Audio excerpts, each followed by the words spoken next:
So today आज हम जो टॉपिक डिस्कस करने जा रहे हैं वो है acidic and alkaline food. So acidic and alkaline word तो हम सब ने पहले सुना हुआ है, acidic and alkaline food. Before starting with the alkaline and acidic food, मैं एसिडिक एंड एल्केलाइन कैरेक्टर के बारे में बात डिस्कस करना चाहूँगी कि एसिडिक कैरेक्टर क्या होता है और एल्केलाइन क्या होता है। एसिडिक एंड एल्केलाइन, इन दोनों कैरेक्टर्स को मेजर करने के लिए हम पीएच स्केल का यूज करते हैं। So acidic means acidity, this word is related with the acidity, and alkaline it is word related with the alkalinity. So इन दोनों कैरेक्टर्स को मेजर करने के लिए we use pH scale. So pH scale is used to check acidic and alkaline character. Now अगर मैं pH scale की बात करूं कि एसिडिक और एल्केलाइन कैरेक्टर हमने चेक करना है, तो पीएच स्केल का नंबर 1 to 14 स्टार्ट होता है। 1 से लेकर 6 तक जो वैल्यू हमारे पास रहती है वो रहती है एसिडिक, एंड 7 जो है it is neutral.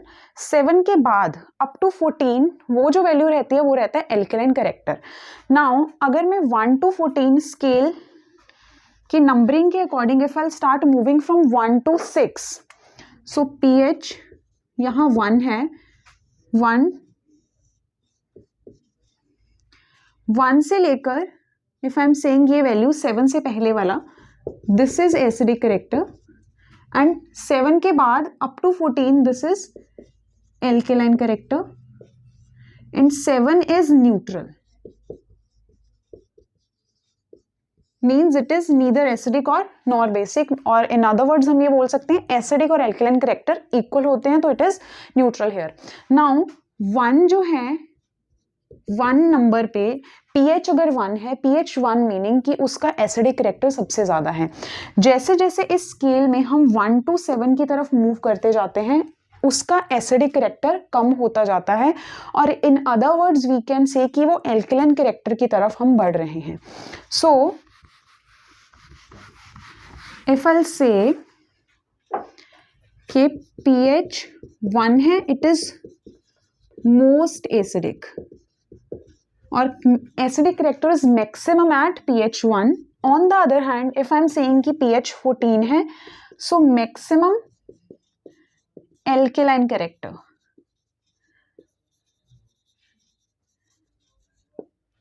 And pH 1 to 7 की तरफ जा रहे हैं तो एसिडिक कैरेक्टर कम हो रहा है और एल्केलाइन कैरेक्टर बढ़ रहा है। Now maybe you are amazed that मैं एसिडिक और एल्केलाइन कैरेक्टर के बारे में क्यों डिस्कस कर रही हूँ, बिकॉज पीएच का पार्ट का इंफॉर्मेशन आपके लिए बहुत ज़रूरी है, इस पार्ट की नॉलेज आपके लिए बहुत ज़रूरी है अगर आपने एसिडिक और एल्केलाइन फूड के बारे में समझना है। Most of the students maybe they are not familiar with these terms of acidic and alkaline. That is why I have explained this part. तो basic understanding होना बहुत ज़रूरी है। Now acidic और alkaline food का जो concept है, maybe it is new for a lot of students, for a number of students, and acidic and alkaline food जो भी हम खाना अपनी डेली रूटीन में कंज्यूम करते हैं उसमें से कुछ फूड प्रोडक्ट होते हैं एसिडिक, कुछ फूड प्रोडक्ट्स होते हैं एल्केलाइन। नाउ ये क्यों ज़रूरी है, क्यों नॉलेज जरूरी है एसिडिक और एल्केलाइन फूड में, इसके बारे में हम आज डिस्कस करेंगे। और acidic food and alkaline food हमारी बॉडी के ऊपर क्या इम्पैक्ट्स डालते हैं इस लेक्चर में हम वो भी डिस्कस करेंगे। Now before starting with the acidic and alkaline food, एक और पॉइंट है अपार्ट फ्रॉम पीएच जो कि is one of the most important part. Human physiology और एनाटॉमी के लेक्चर्स में, उस सेशंस में मैंने ब्लड का पार्ट कवर किया था, right. Blood is a fluid, right, पूरी हमारी बॉडी में फ्लो करता है, and it is the main component of our body, and obviously हमारा सर्वाइवल डिफिकल्ट है अगर हमारी बॉडी के अंदर ब्लड फ्लो नहीं कर रहा, ब्लड का एक बैलेंस नहीं बना हुआ, ब्लड के अंदर इलेक्ट्रोलाइट्स का अमाउंट कम ज़्यादा हो जाता है तो हमारी बॉडी में प्रॉब्लम्स आने लग जाते हैं। सिमिलरली अगर ब्लड का पीएच ऑल्टर होने लग जाता है उसके कारण भी हमारी बॉडी में प्रॉब्लम्स आने लग जाते हैं। ब्लड का अगर मैं पीएच की बात करूं, so anyone know what is the pH of blood? pH of blood, yes, may be it is acidic और एल्केलाइन। हमें पता है एसिडिक जो है उसका नंबर कितना है 1 to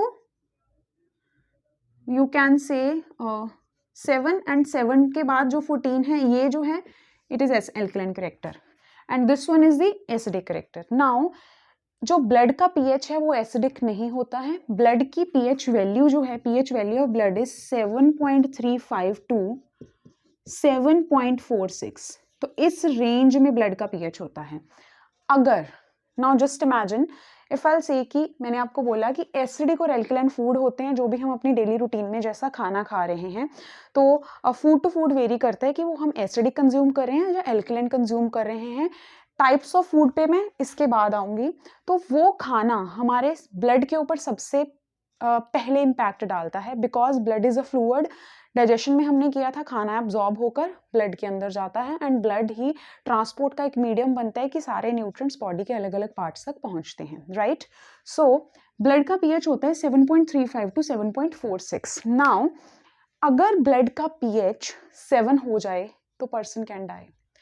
सो उसका रीजन क्या है कि क्या हो गया, 7 होने का मीनिंग क्या है कि वो एसिडिक करेक्टर की तरफ शिफ्ट हो गया है। तो ब्लड का ये पीएच मेंटेन्ड रहना चाहिए for the survival of a human body. So अगर ब्लड का पीएच इस वैल्यू से एसिडिक करेक्टर की तरफ चला गया, it means death is for sure. So that is why acidic and alkaline food का एक बैलेंस होना हमारी डाइट में बहुत जरूरी है, राइट। एंड हमारी बॉडी के अंदर नेचुरली बहुत सारे मैकेनिज्म्स हैं जो ब्लड के पीएच को मेंटेन करने में बहुत ही ज़्यादा हेल्पफुल होते हैं and they actually maintain the pH of blood जब भी हमने खाना खाया। फॉर एग्जांपल इफ आई से एसिडिक, तो एसिडिक फूड का या एसिडिक करेक्टर्स की अगर मैं बात करूं,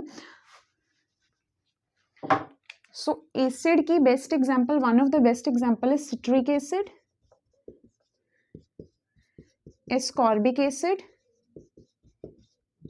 विटामिन सी का अनदर नेम है ascorbic acid, right. Alkaline character का name the chemical that is alkaline in nature is sodium carbonate or sodium bicarbonate. So this is alkaline. One is acidic, other one is alkaline. Now for example if I'll say कि हमने कोई acidic food खा लिया या excess में acid consume कर लिया, then what will happen? blood का जो है, जैसे कि मैंने बताया कि अगर ब्लड का पीएच एसिड की तरफ शिफ्ट हो गया देन जो ह्यूमन बॉडी के लिए वो बहुत ही ज़्यादा डेंजरस हो जाता है, right. So for example ascorbic acid या सिट्रिक एसिड रिच कोई प्रोडक्ट खा लिया, कोई फूड प्रोडक्ट खा लिया, फॉर एग्जांपल जैसे मैं बात करूँ कि vitamin C rich food products हैं, फूड सोर्सेज हैं जहाँ से हमें विटामिन सी मिलता है, उनमें एस्कॉर्बिक एसिड होता है, उनमें सिट्रिक एसिड होता है, तो एसिड कंज्यूम कर लिया हमने, right. Then what will happen, blood का जो इफ आई से कि कोई भी एसिड रिच प्रोडक्ट हमारे अंदर जाएगा जिसका करेक्टरिस्टिक जो है वो एसिडिक होगा, वो ब्लड को भी एसिडिक बनाएगा, उसके कारण जो पीएच है उसका शिफ्ट होने के चांसेस 100% हो जाते हैं। या फिर इन other words if I say कि अगर कोई पर्सन एक्सेस में एसिडिक करेक्टर वाले फूड प्रोडक्ट्स कंज्यूम करेगा जो हमारी बॉडी के अंदर जाकर एसिडिक करेक्टर शो करते हैं, उसके कारण क्या होता है कि जो ब्लड का पीएच है वो शिफ्ट हो जाता है 7 की तरफ, वो एसिडिक करेक्टर की तरफ शिफ्ट होने में हो जाता है। देन डेफिनेटली बॉडी के अंदर कुछ ऐसे मैकेनिज्म्स होते हैं जो इस पीएच को मेंटेन करने में हेल्प करते हैं। अदरवाइज तो अगर वो मैकेनिज्म नहीं होंगे देन वी कैन इजीली से कि कोई भी ऐसा प्रोडक्ट खाया जिसके कारण ब्लड का पीएच एसिडिक करेक्टर की तरफ शिफ्ट हुआ, उसके कारण क्या होगा, person can die easily, right. So it is actually very dangerous कि अगर ब्लड का पीएच जो है वो अल्टर हो जाएगा then it is very harmful for the human body. तो उसी को मेंटेन करने के लिए one of the best mechanism inside the body is कि ब्लड के अंदर जब एसिडिक करेक्टर बढ़ता है,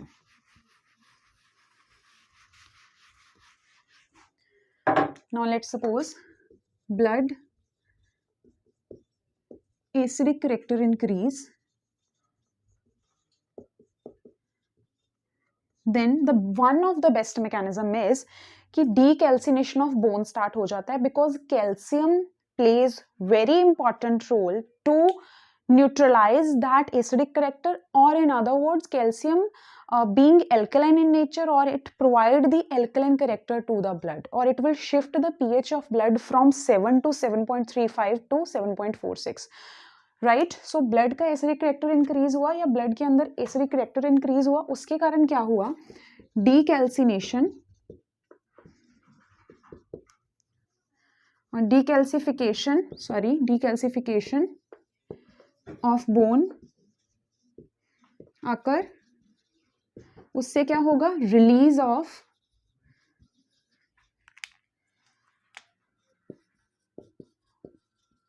कैल्शियम आयंस इनटू ब्लड. तो उसके कारण क्या होगा, एल्केलाइन करेक्टर इंक्रीज. यहां पर एल्केलाइन करेक्टर इंक्रीज होने का मीनिंग ये बिल्कुल नहीं है कि वो जो पीएच है वो 14 की तरफ जा रहा है. एल्केलाइन करेक्टर इंक्रीज होने का मीनिंग है कि इनिशियली एसिडिक करेक्टर था, मीन्स यहाँ पर इफ आई से कि जो पीएच है वो फॉर एग्जांपल 7 हो गया, राइट. इमीडिएटली ये मैकेनिज्म स्टार्ट हुआ और जो पीएच है उसका वैल्यू जो है इट इज 7.35 टू 7.46 हो गया. सो that is how, this is one mechanism, right. And definitely it is under hormonal control also. हमने हॉर्मोन्स वाले चैप्टर में, हॉर्मोन्स वाले पार्ट में, in case of anatomy and physiology, हमने किया है कि कैल्शियम लेवल को कौन सा हार्मोन मेंटेन करके रखता है. सो द स्टूडेंट्स जिन्होंने वो पार्ट लाइक देख लिया है, they can mention in the comment box the name of the hormone that will help in maintaining the calcium level inside the body. So यहाँ पर भी वो हार्मोन इक्वली रोल प्ले कर रहा है कि कैल्शियम के लेवल को मेंटेन करने में और कैल्शियम को बोन से रिलीज करने में वो हार्मोन भी इक्वली रोल प्ले कर रहा है, right. So this is the part that how blood will maintain its pH, right. So this is the one part of this topic. I hope this part is clear. Now let's come to the acidic and alkaline food, because ये जो mechanism है इसको activate ही ये food products कर रहे हैं जो हम खा रहे हैं, right. So if I'll talk about the acidic food,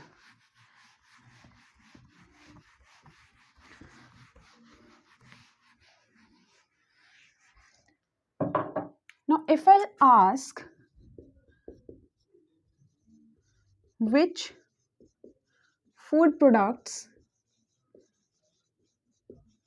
are good for our health, acidic और alkaline, at the end of the session I hope आपको इस चीज़ का आंसर मिल जाएगा and you have to mention your answers in the comment box. So acidic food,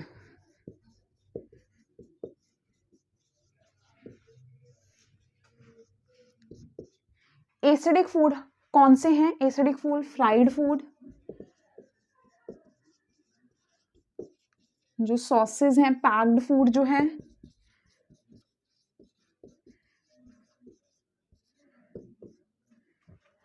alcohol, soft drinks,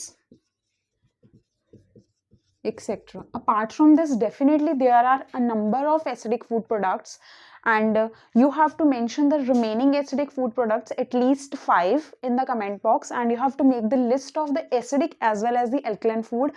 जो part मैंने mention कर दिए, उसके अलावा the remaining part you have to do some research work obviously, and you have to provide mention the acidic food जो कि आपको शायद पहले से पता होंगे या आपको इस lecture के बाद पता लगेंगे. You have to mention in the comment box, right? Now acidic food, ये सारे फूड प्रोडक्ट्स हैं जो भी हम फ्राइड फूड प्रोडक्ट्स खा रहे हैं या पैक्ड फूड खा रहे हैं. यस, नेचुरल रिसोर्सेज से भी हमें एसिडिक करेक्टर या एसिडिक फूड मिलते हैं. For example if I say cold milk and lemon, orange, they're acidic food. But इनके बारे में एक बहुत ही इंटरेस्टिंग फीचर है जो कि मैं आपको after explanation of alkaline food I explain. Now अगर मैं एसिडिक फूड का एक्सेस में अगर हम कंजम्पशन करते हैं उसका बॉडी के ऊपर क्या इम्पैक्ट पड़ता है अगर मैं वो बताऊं. अगर लेट्स सपोज क्यों बोला जाता है कि फ्राइड फूड नहीं खाना चाहिए, क्यों बोला जाता है कि पैक्ड फूड नहीं खाना चाहिए apart from the preservative thing, why it is being said that we should not consume soft drinks, alcohol. Definitely it has these bad impacts on our system, right? On the body क्या क्या impacts पड़ते हैं। Acidic food अगर हम खाएंगे, ये acidic food वो food products हैं जो कि हमारी बॉडी के अंदर जाकर एसिड का अमाउंट इंक्रीज करते हैं या हमारी बॉडी के अंदर जाकर एसिडिटी को इंक्रीज करते हैं, राइट। हमारी बॉडी के अंदर अगर एसिडिटी इंक्रीज हो जाती है, एक्सेस में हो जाता है acidic content in the blood, then what will happen, pH का part is one thing and the second thing क्या होता है, हमारी बॉडी के ऊपर क्या क्या इफेक्ट्स पड़ते हैं। सो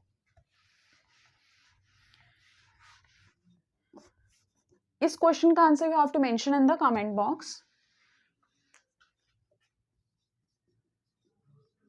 effect of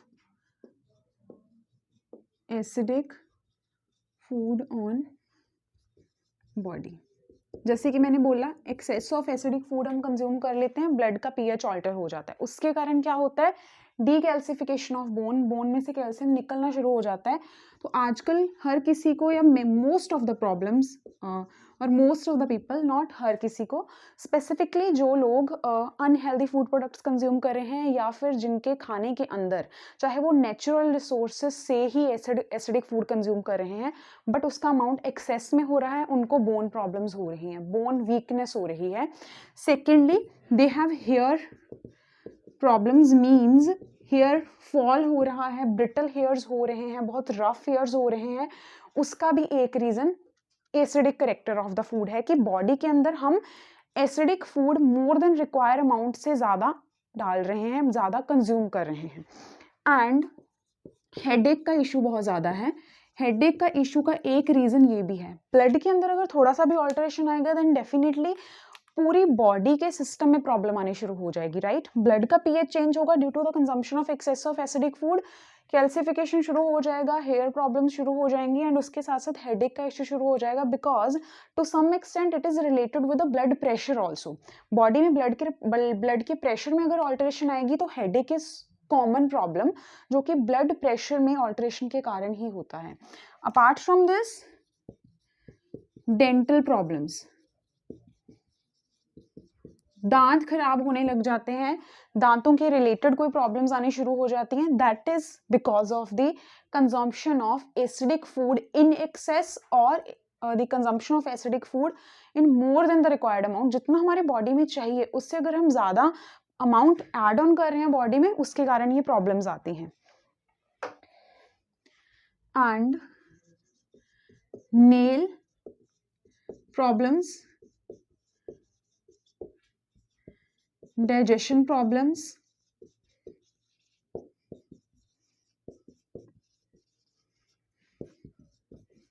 acidic burps. Now ये प्रॉब्लम्स आ रही हैं and one of the will say the most important problem that we have to take into consideration is the digestion problem. Now in case of digestive system हमने एक बहुत अच्छा point पढ़ा था that inside our stomach HCl is already present and HCl जो है हमारे खाने के digestion में help करता है, right? So हमारी बॉडी के अंदर एक है कि हम बाहर से एसिडिक फूड प्रोडक्ट्स कंज्यूम कर रहे हैं, बॉडी के अंदर एसिड डाल रहे हैं, एसिड का अमाउंट इंक्रीज कर रहे हैं बॉडी के अंदर, right. Here I am talking in excess. Second thing है डाइजेशन रिलेटेड प्रॉब्लम्स क्यों आती हैं, क्योंकि जो भी खाना हम कंज्यूम कर रहे हैं सबसे पहले वो हमारे डाइजेस्टिव सिस्टम के कॉन्टैक्ट में आता है एंड डाइजेस्टिव सिस्टम ही वो पार्ट है जो उस खाने को डाइजेस्ट करके बॉडी के अलग अलग पार्ट्स तक पहुंचाता है। नाउ जस्ट इमेजिन कि कोई पर्सन है, उसने एसिडिक फूड कंज्यूम किया इन एक्सेस। नंबर वन कि एसिड उसने बाहर से ऐड ऑन किया डाइजेस्टिव सिस्टम के अंदर। सेकेंडली ऑलरेडी नेचुरल फॉर्म में उसके स्टमक के अंदर HCl प्रेजेंट है जो कि एक एसिड है। तो नाउ यू कैन सी कि स्टमक के अंदर एसिडिक एनवायरनमेंट कितना ज़्यादा क्रिएट हो जाएगा। स्टमक के अंदर सबसे पहले वो एसिडिटी इंक्रीज होगी, अभी ब्लड तक हम नहीं पहुंचे हैं, वो खाना डाइजेस्ट होकर ब्लड तक पहुंचना बाकी है। स्टमक के अंदर एसिडिक करेक्टर इंक्रीज हो गया तो एसिड बर्प्स का problem is so common now days. अगर आप देखो आउट ऑफ 100 इफ आई से in general if I say कि out of 100 almost 80 to 90 people if they are consuming fast food, if they are consuming acid in excess, उनको acidic burps का issue and उनको digestion related problems होंगी ही होंगी। उसका reason एक ये ही है, हमारी बॉडी के अंदर हमारे स्टमक के अंदर ऑलरेडी एसिड है, तो हम अगर ज़्यादा ऐड ऑन कर रहे हैं तो वो एक्सेस में होने के कारण बॉडी उसके अगेंस्ट एक रिस्पॉन्स शो करता है कि वहाँ उस एनवायरनमेंट में और एसिड नहीं चाहिए, तो उसके कारण एसिडिक बर्प्स और डाइजेशन प्रॉब्लम्स आते हैं। थर्ड केस इज अगर वो एसिडिक फूड जो है स्टमक में डाइजेस्ट हो गया, एक्सेस ऑफ एसिड है, अभी वो एक्सेस ऑफ एसिड हमारे स्मॉल इंटेस्टाइन और लार्ज इंटेस्टाइन तक नहीं जाना चाहिए, बिकॉज वहां पर एल्कलाइन एनवायरनमेंट है नेचुरली, राइट, और वहां जो एंजाइम्स हैं वो एसिडिक करेक्टर में एक्टिवेट नहीं होंगे, बट एक्सेस में है एसिड, तो समहाउ वो एसिड स्टमक से जो एसिडिक करेक्टर वाले फूड्स हैं वो स्टमक से स्मॉल इंटेस्टाइन में जाएंगे ही जाएंगे, तो उनका डाइजेशन डिफिकल्ट हो जाएगा, बिकॉज उसके साथ साथ जब एसिडिक फूड स्टमक में पहले गया था तो स्टमक ने HCl भी एक्सेस में ही रिलीज किया, तो चांसेस हो सकते हैं जिनको डाइजेशन प्रॉब्लम्स हैं कि वो जो एसिड है वो हमारे स्टमक को क्रॉस करके स्मॉल इंटेस्टाइन या लार्ज इंटेस्टाइन तक पहुंच जाए, उसके कारण भी डाइजेशन के रिलेटेड प्रॉब्लम्स आते हैं एंड अल्सर्स का इशू हो जाता है in the small intestine and the large intestine. जो एंजाइम्स हैं डाइजेस्टिव सिस्टम के अंदर वो due to the acidic environment वो फिर एक्टिवेट नहीं हो पाते हैं, उनका एक्शन नहीं हो पाता है properly, that is why digestion related problems आते हैं। So I have mentioned here the major issues जो कि एसिडिक फूड के कारण होते हैं, but it does not mean कि हमें एसिडिक फूड नहीं खाना चाहिए। Here I am talking excess में अगर खा रहे हैं, effect of acidic food on body if consumed in excess, तो अगर हम एक्सेस में खा रहे हैं इन दैट केस ये प्रॉब्लम होती है। Now if I talk about the alkaline food, I hope this part is clear. In case of alkaline food, if I'll say, alkaline food कहाँ से मिलता है? Alkaline food we get from the green leafy vegetables. Alkaline food we get from certain fruits, right? So, alkaline food.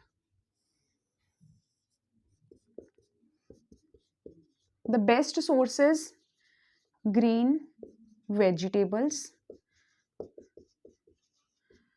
leafy vegetables,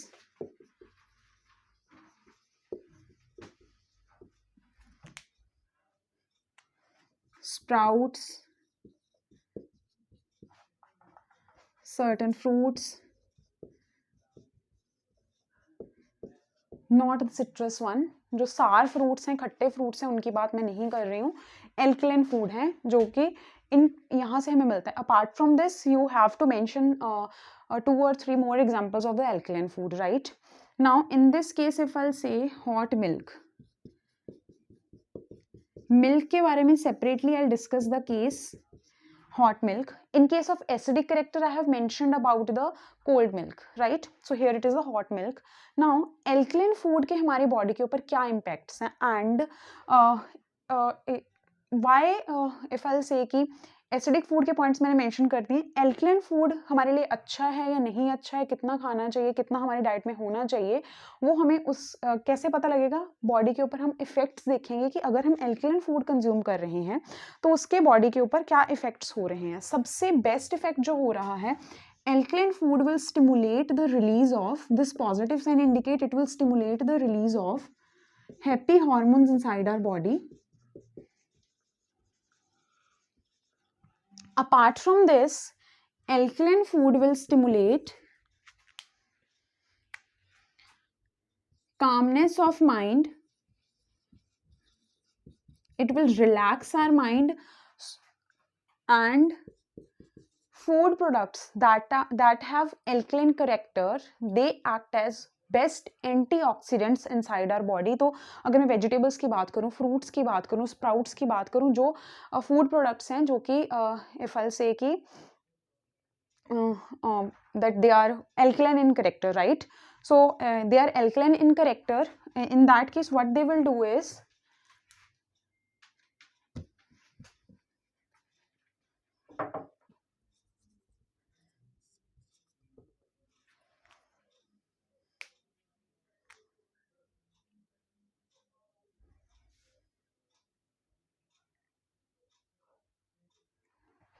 they will maintain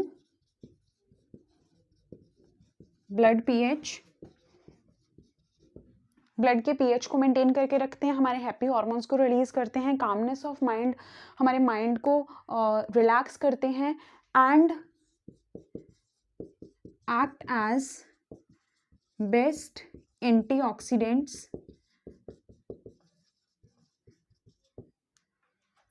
as an antioxidant function करते हैं, जो free radicals, जो harmful substances हमारी body के अंदर बनते हैं उनको न्यूट्रलाइज करके उनको बॉडी से रिलीज करने में हेल्प करते हैं। उसके साथ साथ बॉडी के अंदर ऑक्सीजन का जो लेवल है उसको कम नहीं होने देते, और in other words if I say कि मेंटेन करके रखते हैं ऑक्सीजन का level.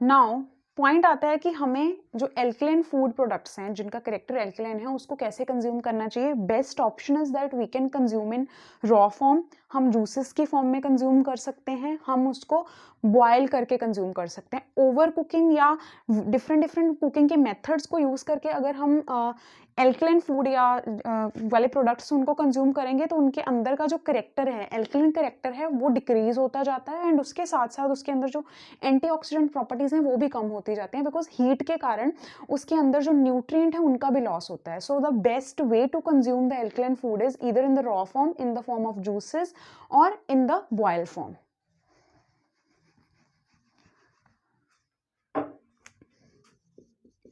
Best way to consume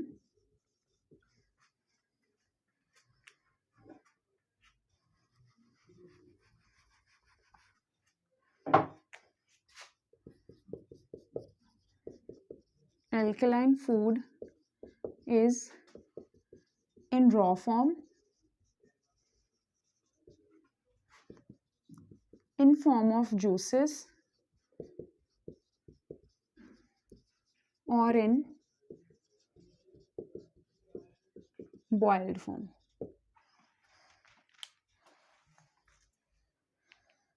now comes the point, मैंने एसिडिक और एल्कलाइन फूड दोनों के बारे में डिस्कस किया है कि क्या पार्ट होता है इसका, right. Now comes the point कि हमारे फूड के अंदर इसका अमाउंट होना कितना चाहिए। There should be a specific percentage और द रेशो कि एसिडिक फूड भी होना चाहिए, एल्कलाइन भी होना चाहिए, बट उसका अमाउंट कितना होना चाहिए। इफ आई से कि एसिडिक एंड एल्कलाइन का जो रेशो है हमारे फूड के अंदर वो कितना होना चाहिए, 20-80, और in other words if I say कि एल्कलाइन जो है वो 80% होना चाहिए and this one should be 20%, तभी हमारे ब्लड का पीएच मेंटेन रहेगा और तभी हमारी बॉडी के अंदर जो प्रॉब्लम्स हैं एक्सेस कंज्यूम करने के कारण एसिडिक फूड वो नहीं आएंगी। So this is the one reason. तो हमारी प्लेट के अंदर एल्कलाइन कैरेक्टर के फूड जो है वो ज़्यादा होने चाहिए, on the other hand acidic character के फूड जो है वो कम होने चाहिए। उसका one of the major reason problems related to this, and secondly हमारे अगर मैं स्पेसिफिकली डाइजेस्टिव सिस्टम के रिलेटेडली बात करूँ, उसके विद रिस्पेक्ट बात करूँ, तो already inside the stomach there is HCl, right. तो नेचुरली बॉडी के अंदर सर्टन मैकेनिज्म्स हैं जो विल से कि मेंटेन करके रखते हैं द एसिड का लेवल, एंड रिक्वायरमेंट कम इसीलिए भी है क्योंकि बॉडी के अंदर जो मैकेनिज्म्स चल रहे हैं उसको रन करने के लिए, उनकी प्रॉपर फंक्शनिंग के लिए हमारी बॉडी में 20% से ज़्यादा एसिड नहीं चाहिए, और एल्कलाइन कैरेक्टर के जो फूड्स हैं वो ज़्यादा चाहिए, बिकॉज एल्कलाइन कैरेक्टर के जो फूड्स हैं उनका बॉडी के ऊपर एक पॉजिटिव वे में इम्पैक्ट ज़्यादा पड़ता है। But it does not mean कि एसिड बिल्कुल नहीं कंज्यूम करना है, ये एसिडिक कैरेक्टर के फूड बिल्कुल कंज्यूम नहीं करने, उसका जो अमाउंट है वो कम रखना है, that's it, right. Now there is a very interesting feature about the milk. In this previous part I have mentioned the hot milk in case of alkaline, right, and the cold milk in case of acidic. वो actually opposite है, you guys can rectify it. Alkaline character जो है वो cold milk का है। Cold milk does not mean कि बहुत ठंडा दूध, जो नॉर्मल टेम्परेचर के ऊपर दूध मिल्क है, राइट। एंड एसिडिक कैरेक्टर जो है it is of hot milk, जो एक्सेस में हॉट है। I will write here this cold milk is eight normal temperature and this hot milk, इसका टेम्परेचर ज्यादा है। कोल्ड वर्ड का मीनिंग यहाँ बिल्कुल नहीं है कि वो बहुत ठंडा है, right? So now see hot milk, milk है, मिल्क के में दोनों करेक्टर्स हैं, दूध के अंदर दोनों करेक्टर्स हैं, एल्कलाइन भी और एसिडिक भी। Normal why it is always being recommended कि ना तो हमें यहाँ पर भी फल से कि बहुत ठंडा दूध भी नहीं पीना चाहिए, ऑब्वियसली उसके बॉडी के ऊपर अलग साइड इफेक्ट्स हैं। नॉर्मल टेम्परेचर के ऊपर दूध क्यों पीना चाहिए, उसका टेम्परेचर जो है नॉर्मल क्यों होना चाहिए, क्योंकि उसका एल्कलाइन कैरेक्टर होता है। अगर आप बहुत ज़्यादा हॉट मिल्क, कोई भी पर्सन एक्सेस में हाई टेम्परेचर पर दूध को बॉयल करके इमीडिएटली कंज्यूम कर रहा है या कर रही है, उस केस में क्या है कि उसका एसिडिक कैरेक्टर ज़्यादा है। एसिडिक कैरेक्टर ज़्यादा होने के कारण क्या होगा कि अगेन ब्लड के पीएच में ऑल्टरेशन आएगा ही आएगा। Now there is one more interesting example of lemon. Lemon का जब तक हम उसे कंज्यूम नहीं कर रहे हैं, it have acidic character, acidic character है, बट आफ्टर कंजम्पशन हमारी बॉडी के अंदर जब वो चला गया अंदर, आफ्टर कंजम्पशन जो एसिडिक कैरेक्टर है वो बॉडी के एनवायरनमेंट के अकॉर्डिंगली या बॉडी के अंदर जाके लेमन का जो एसिडिक कैरेक्टर है वो एल्कलाइन में चेंज हो जाता है, alkaline. So these are certain interesting features और कुछ एग्जाम्पल्स हैं। I hope you find this like interesting also, and आपके लिए न्यू इन्फॉर्मेशन भी है। अगर आपको इसके अलावा और भी definitely there are a lot of examples, so I would say you also have to like work on this and you can mention few examples in the comment box, and we are always available if you want to discuss anything related to this topic, so you can mail us on the given email id.